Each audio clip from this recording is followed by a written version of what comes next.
Namaskar, myself Balvinder Kaur, Assistant Teacher, School Education, Uttarakhand, welcomes you all in today's class teaching. Our class is 9, subject is English, textbook is Behive, and our topic for today is The Sound of Music Part 2. Points to be discussed, जिस पे हम चर्चा करेंगे. Introduction of the chapter, text along with its detailed explanation, summary of the chapter, concluding key points.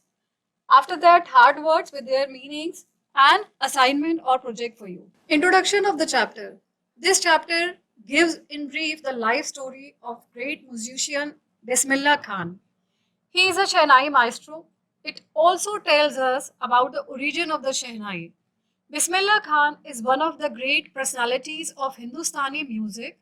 He belongs to the Banaras Gharana. He was born in Dumrao in Bihar. His interest in music was visible from his childhood. ये जो chapter है ये brief में संक्षेप में life story बताता है एक बहुत बड़े संगीतज्ञ, आपने नाम सुना होगा बिस्मिल्लाह खान जी का. ये एक शहनाई वादक थे और इस चैप्टर में शहनाई का ओरिजिन कैसे हुआ इस बारे में भी बताया गया है. बिस्मिल्लाह खान जी जो हैं वो हमारे भारतीय संगीत की एक बहुत बड़ी पर्सनालिटी हैं और वो बनारस घराना से बिलोंग करते हैं. इनका जन्म जो था वो डुमरांव में हुआ जो कि बिहार में है और इनका जो म्यूजिक में इंटरेस्ट था वो इनके बचपन से ही था, शुरू से ही. As a shehnai player he has won national and international awards. He has traveled all over the world. He has also been awarded the nation's highest award, Bharat Ratna. Bismillah Khan thinks that music can bridge the gap between different communities. So, he wants that music should be made a compulsory subject in schools. Shehnai player के रूप में उन्होंने बहुत सारे राष्ट्रीय और अंतर्राष्ट्रीय पुरस्कार जो हैं वो जीते. इसके अलावा संसार भर में उन्होंने ट्रैवल किया और हमारे भारत का जो सबसे ऊंचा सबसे बड़ा जो अवार्ड है भारत रत्न वो उन्हें दिया गया. बिस्मिल्लाह खान जी ये सोचते थे कि म्यूजिक जो है, संगीत जो है वो अलग अलग समुदायों के बीच में जो गैप आ जाता है उसको पाट सकता है, उसको खत्म कर सकता है. इसलिए वे ये चाहते थे कि म्यूजिक जो है वो एक कंपल्सरी सब्जेक्ट बन जाए सब स्कूल्स में, मतलब जरूरी रूप से बच्चों को सिखाया जाए. Now the text along with its detailed explanation, here it goes. Emperor Aurangzeb banned the playing of a musical instrument called pungi in the royal residence for it had a shrill, unpleasant sound. Pungi became the generic name for reeded noisemakers. Few had thought that it would one day be revived. A barber of a family of professional musicians who had access to the royal palace decided to improve the tonal quality of the pungi.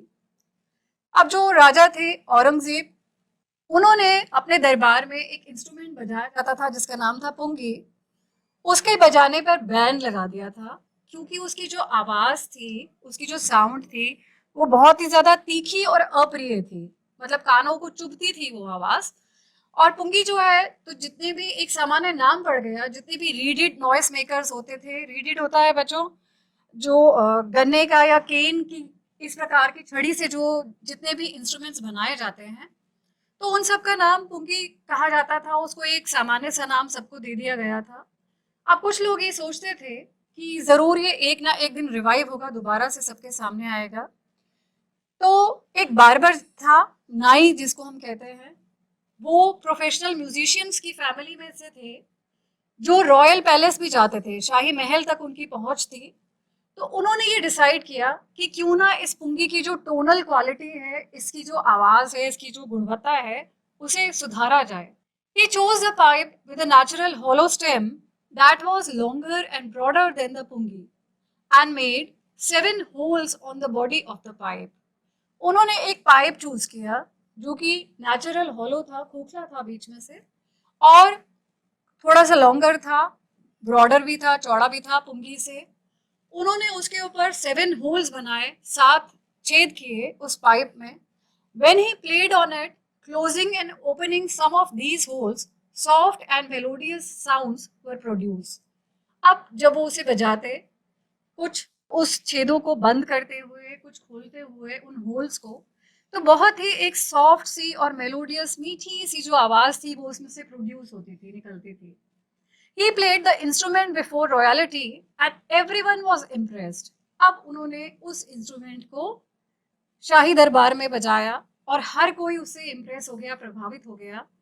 The instrument so different from the pungi had to be a given new name. अब ये जो instrument था ये थोड़ा सा भिन्न था पुंगी से और इसे एक नया नेम जो था वो देना ही था। As the story goes, since it was first played in the Shah's chamber and was played by a barber, that is called nai, जिसको हम नाई बोलते हैं, the instrument was named the शहनाई।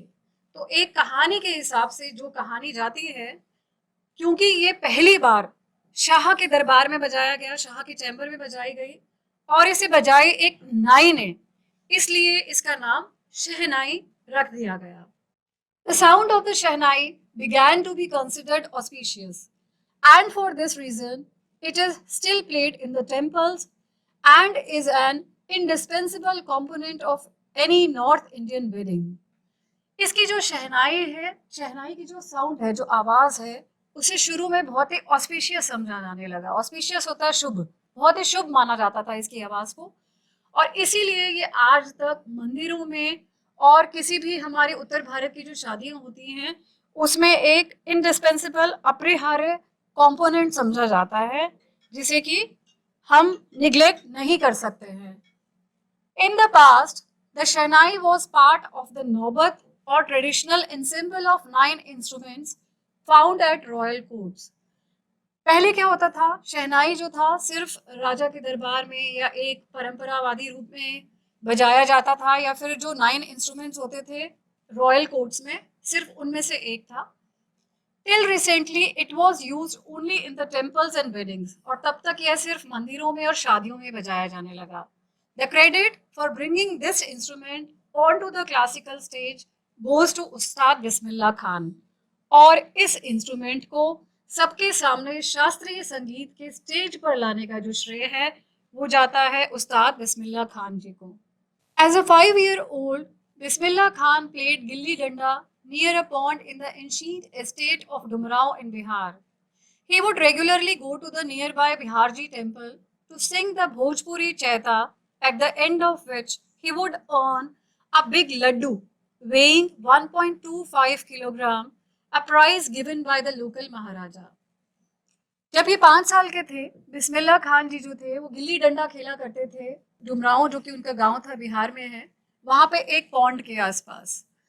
वह बिहारी जी का जो टेम्पल था वहां पर जाते थे और भोजपुरी चैता जो भजन होते थे वो गाया करते थे, जिसको गाने के अंत में वहां के जो लोकल महाराजा थे उनके द्वारा एक बड़ा सा लड्डू जो था, जो कि एक लड्डू 1.25 किलो का हुआ करता था, वो लड्डू उन्हें उपहार के रूप में दिया जाता था। दिस हैपेंड 80 years ago, और ये आज से करीबन 80 साल पहले की बात है। And the little boy has travelled far to earn the highest civilian award in India, the Bharat Ratna.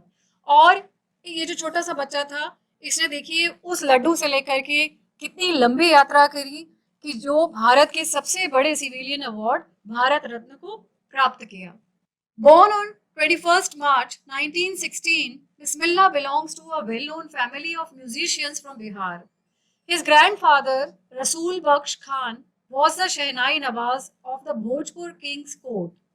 His father, Paigambar Baksh, and other paternal ancestors were also great Shehnai players. इनका जन्म 21 मार्च 1916 को हुआ, और बिस्मिल्लाह खान जी जो थे वो एक बहुत बड़ी म्यूजिशियंस की फैमिली जो कि बिहार से थी, उनके घराने से संबंधित थे। इनके दादाजी जो थे उनका नाम था रसूल बख्श, वो भी भोजपुर के जो राजा थे उनके दरबार में शहनाई नवाज थे, शहनाई बजाया करते थे। इनके फादर का नाम था पैगंबर बख्श, और इसके अलावा उनके और जितने पूर्वज थे वो भी सब बहुत अच्छे शहनाई प्लेयर्स थे। The young boy took to music early in life. At the age of 3, when his mother took him to his maternal uncle's house in Banaras, now Varanasi, Bismillah was fascinated watching his uncles practice the Shehnai. Soon, Bismillah started accompanying his uncle Ali Baksh to the Vishnu temple of Banaras, where Baksh was employed to play the Shehnai. Ali Baksh would play the Shehnai and Bismillah would sit captivated for hours on end. ये जो छोटे बच्चे थे, जब ये छोटे ही थे तभी से म्यूजिक जो था वो इनके जीवन में था। और 3 साल की अवस्था में, 3 साल का छोटा, कितना छोटा बच्चा होता है, 3 साल की अवस्था में जब इनकी मदर इनको इनके मेटरनल अंकल यानी कि मामा के घर लेकर के गई बनारस में, जिसे कि अब वाराणसी कहा जाता है, तो बिस्मिल्लाह जी जो थे वो आकर्षित होकर घंटों देखा करते थे अपने मामा की प्रैक्टिस को। और बहुत ही जल्द उन्होंने भी अपने मामा जी, जिनका नाम था अली बख्श, उनका साथ देना शुरू कर दिया था, जो कि बनारस के विष्णु टेम्पल में शहनाई बजाया करते थे। वहां पे एम्प्लॉयड थे वो शहनाई बजाने के लिए। अली बख्श जो थे वो जब शहनाई बजाया करते तो बिस्मिल्लाह खान जो थे कितना ज्यादा मोहित होकर के आवर्स, घंटों तक, जब तक वो खत्म नहीं हो जाता उनकी प्रैक्टिस, उनको देखा करते थे। Slowly, he started getting lessons in playing the instrument and would sit practicing throughout the day. For years to come, the temple of Balaji and Mangala Maiya at the banks of the Ganga became the young apprentice's favorite haunts where he could practice it solitude. The flowing waters of the Ganga inspired him to improvise and invent ragas that were earlier considered to be beyond the range of the Shehnai. धीरे धीरे इन्होंने practice लेना शुरू किया, lessons लेना शुरू किया और घंटों भर बैठ करके पूरा पूरा दिन इसकी प्रैक्टिस किया करते थे। इसके अलावा गंगा जो थी, गंगा जी का किनारा, वो इनका फेवरेट प्लेस था इस प्रशिक्षु का। अप्रेंटिस होता है प्रशिक्षु, जो कि सीखते हैं, और ये सॉलिट्यूड में एकांत में बैठकर वहां पे घंटों प्रैक्टिस किया करते थे। वह कहते हैं कि जो गंगा जी का फ्लोइंग वाटर, जो बहता पानी था, उन्होंने मुझे इंस्पायर किया, प्रेरणा दी, जिसकी वजह से इन्होंने अपनी शहनाई को और इम्प्रोवाइज किया और शहनाई में इन्होंने रागों का आविष्कार किया, जिसे कि पहले शहनाई की रेंज से दूर माना जाता था। ऐसा माना जाता था कि शहनाई बजाने में आप राग जो है वो नहीं कर पाएंगे, लेकिन इन्होंने उसका आविष्कार किया, उसकी खोज करी। At the age of 14, Bismillah accompanied his uncle to the Allahabad Music Conference. At the end of his recital, Ustad Fayyaz Khan patted the young boy's back and said, "Work hard and you shall make it." With the opening of All India Radio in Lucknow in 1938 came Bismillah's big break. He soon became an often heard Shehnai player on radio.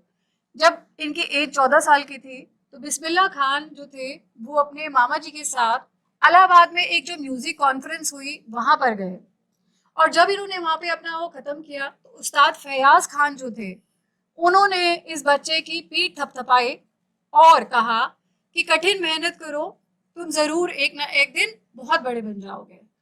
All India radio की जब शुरुआत हुई लखनऊ में 1938 में हमारे यहाँ भारत में, तब बिस्मिल्लाह खान को एक बहुत बड़ा ब्रेक मिला और बहुत ही जल्द वो सबसे ज्यादा सुने जाने वाले शहनाई प्लेयर जो थे वो बन गए। When India gained independence on 15th August 1947, Bismillah Khan became the first Indian to greet the nation with his Shehnai. He poured his heart out into Rag Kafi from the Red Fort to an audience which included Pandit Jawaharlal Nehru, who later gave his famous Tryst with Destiny speech. जब भारत को स्वतंत्रता मिली 15 August 1947 को, तो बिस्मिल्लाह खान जी जो थे वो प्रथम भारतीय बने जिन्होंने अपने शहनाई के द्वारा इस नए हमारे स्वतंत्र भारत का स्वागत किया। उन्होंने राग काफी में वहां पर शहनाई बजाई, रेड फोर्ट से, लाल किला से, वहां की ऑडियंस को, और उस ऑडियंस में पंडित जवाहरलाल नेहरू भी थे सम्मिलित, जिन्होंने अपनी पहली भाग्य के साथ जो उनकी स्पीच थी, भाग्य के साथ चले, वह दी। Bismillah Khan has given many memorable performances both in India and abroad. His first trip abroad was to Afghanistan, where King Zahir Shah was so taken in By the Maestro that he gifted him priceless Persian carpets and other souvenirs. The king of Afghanistan was not the only one to be fascinated with Bismillah's music. Film director Vijay Bhatt was so impressed after hearing Bismillah play at the festival that he named a film after the instrument called Goonj Uthi Shehnai. बिस्मिल्लाह खान जी ने बहुत ही ज़्यादा यादगार performances जो थे वो दिए India में भी और इंडिया से बाहर भी। उनकी जो पहली विदेश यात्रा थी वो थी अफगानिस्तान में, जहाँ की जा करके वहाँ के जो राजा थे ज़हीर शाह, वो इतने ज़्यादा इनसे इम्प्रेस्ड हुए कि उन्होंने इन्हें बहुत सारे अनगिनत कीमती पर्शियन कारपेट्स, गालीचे और भी बहुत यादगार के रूप में प्राइज दिए। किंग ऑफ अफगानिस्तान जो थे खाली वही नहीं थे जो बिस्मिल्लाह खान के म्यूजिक से फैसिनेटेड हुए, आकर्षित हुए, बल्कि हमारे भारत के एक बहुत बड़े फिल्म डायरेक्टर जिनका नाम था विजय भट्ट, वो भी इतने इम्प्रेस हुए कि उन्होंने बिस्मिल्लाह खान जी की शहनाई को सुन करके एक फिल्म बना डाली जिसका नाम था Goonj Uthi Shehnai. The film was a hit and one of Bismillah Khan's compositions, Dil Ka खिलौना है टूट गया, turned out to be a nationwide chartbuster. Despite this huge success in the celluloid world, Bismillah Khan's ventures in film music were limited to two: Vijay Bhatt's Goonj Utti Shehnai and Vikram Srinivasa's Kannada venture Sanadhi Apana. I just can't come to terms with the artificiality and glamour of the film world, he says with emphasis. अब ये जो picture थी बहुत बड़ी hit हुई, जिसमें कि बिस्मिल्लाह खान की एक कॉम्पोजिशन जो उन्होंने खुद लिखा था गाना दिल का खिलौना है टूट गया, वो बहुत ही ज़्यादा देशव्यापी रूप पे बहुत हिट हुआ। हालांकि इतनी ह्यूज सक्सेस, इतनी बड़ी सफलता उन्हें इसमें मिली इस मिश्रित संसार में, लेकिन बिस्मिल्लाह खान के ये जो यहाँ तक पहुँच थी म्यूज़िक, फिल्म म्यूज़िक तक, ये सिर्फ 2 पिक्चर्स तक लिमिटेड रही। एक तो विजय भट्ट की जो हमने पहले पढ़ी गूंज उठी शहनाई, और विक्रम श्रीनिवास की एक कन्नड़ पिक्चर थी जिसका नाम था सानधी अपाना। इसी में रही 2 पिक्चर्स में इन्होंने अपनी शहनाई जो थी वो प्ले करी। अब वो कहते हैं, जब उनसे पूछा गया इस बारे में कि आपने सिर्फ इतना ही क्यों किया, तो वो कहते हैं कि ये जो आर्टिफिशियलिटी है ना, कृत्रिमता है इस बॉलीवुड की या पिक्चर्स की या जो यहाँ का ग्लैमर है, ये मुझे समझ नहीं आता और मैं इससे दूर ही रहना चाहता हूँ। Awards and recognition came thick and fast. Bismillah Khan became the first Indian to be invited to perform at the prestigious Lincoln Center Hall in the United States of America. He also took part in the World Exposition in Montreal, in the Cannes Art Festival, and in the Osaka Trade Fair. So well known did he become internationally that an auditorium in the Tehran was named after him, Tahir मोज़ीक उस्ताद बिस्मिल्लाह खान। जो awards थे, पुरस्कार थे या जो recognition थी, प्रसिद्धि थी, वह इतनी ज़्यादा बढ़ती चली गई कि बिस्मिल्लाह खान जो थे वो पहले भारतीय बने जिन्हें लिंकन सेंटर हॉल में, जो कि United states of America USA में है, वहाँ पे बुलाया गया परफॉर्म करने के लिए। इसके अलावा जो वर्ल्ड एक्सपोजिशन हुआ मॉन्ट्रियल में, वहाँ के कैनेस आर्ट फेस्टिवल में भी और ओसाका ट्रेड फेयर में भी इनको आमंत्रित किया गया। अब यह अंतरराष्ट्रीय रूप से इतने ज़्यादा वेल नोन हुए, इतने ज़्यादा प्रसिद्ध हो गए कि तेहरान में एक ऑडिटोरियम इनके नाम पर बनाया गया जिसका नाम था ताहर मोज़ीक Ustad Bismillah Khan. National awards like the Padmashri, the Padma Bhushan and the Padma Vibhushan were conferred on him. इसके अलावा और भी बहुत सारे राष्ट्रीय पुरस्कार, पद्मश्री, पद्म भूषण और पद्म विभूषण इन्हें दिए गए। In 2001, Ustad Bismillah Khan was awarded India's highest civilian award, the Bharat Ratna. और 2001 में हमारे भारत का जो सबसे बड़ा पुरस्कार है भारत रत्न, उनसे उसे नवाजा गया। With the coveted award resting on his chest and his eyes glinting with rare happiness, he said, "All I would like to say is, teach your children music. This is Hindustan's richest tradition. Even the West is now coming to learn our music." और जो प्रतिष्ठित award जब उनकी वहाँ पर chest पर लगाया गया तो वो अपनी चमकते हुए खुशी से उन्होंने ये कहा, मैं सिर्फ यह कहना चाहूंगा कि अपने बच्चों को म्यूजिक सिखाइए, ये हमारे भारत का सबसे रिच ट्रेडिशन है और अब वेस्ट जो है वो भी हमें फॉलो कर रहा है और हमारा म्यूजिक सीख रहा है। In spite of having traveled all over the world, Khan Sahib, as he is fondly called, is exceedingly fond of Banaras and Dumrao, and they remain for him the most wonderful towns of the world. A student of his once wanted him to head a Shehnai school in the USA, and the student promised to recreate the atmosphere of Banaras by replicating the temples there. पूरा संसार भर घूमने के बाद भी खान साहब जो थे उन्हें हमेशा बनारस और डुमरांव से ही सबसे ज्यादा प्यार था। हालांकि वो वर्ल्ड के सबसे सुंदर सुंदर टाउन्स में घूम करके आए। एक बार जब इनके स्टूडेंट ने इनको ये कहा कि आप क्यों ना यूएसए में आकर एक शहनाई स्कूल खोलिए, तो स्टूडेंट ने ये भी प्रॉमिस किया कि मैं वहां पर बिल्कुल बनारस जैसा एटमोस्फेयर आपको रिक्रिएट कर दूंगा, बिल्कुल आपको लगेगा जैसे आप बनारस में आए हो, वहां पे टेम्पल्स बना करके। बट खान साहब asked him if he would be able to transport river Ganga as well. Later, he is remembered to have said, that is why whenever I am in a foreign country, I keep yearning to see Hindustan. While in Mumbai, I think of only Banaras and the holy Ganga, and while in Banaras, I miss the unique Matha of Tumrao. लेकिन जब खान साहब को पूछा गया ये बात उनके student के द्वारा, तो उन्होंने कहा कि क्या तुम गंगा मैया को या गंगा नदी जी को भी यूएसए में ट्रांसपोर्ट कर सकते हो, ला सकते हो? और वो कहते हैं कि इसीलिए जब मैं फॉरेन कंट्री में होता हूँ तो मुझे हिंदुस्तान को देखने की तड़प रहती है। जब मैं मुंबई में रहता हूँ तो मैं बनारस के बारे में सोचता हूँ और उस पवित्र गंगा नदी के बारे में सोचता हूँ, और जब मैं बनारस में होता हूँ तब मैं अपने गांव का जो मट्ठा है उसे मिस करता हूँ। Ustad Bismillah Khan's life is a perfect example of the rich cultural heritage of India, one that effortlessly accepts that a devout Muslim like him can very naturally play the Shehnai every morning at the Kashi Vishwanath temple. उस्ताद बिस्मिल्लाह खान का जो जीवन है, जो life है, वो एक बहुत ही perfect उदाहरण है हमारे जो भारत का हेरिटेज है, हमारी जो विरासत है, बहुत ही रिच और कल्चरल हेरिटेज उसका।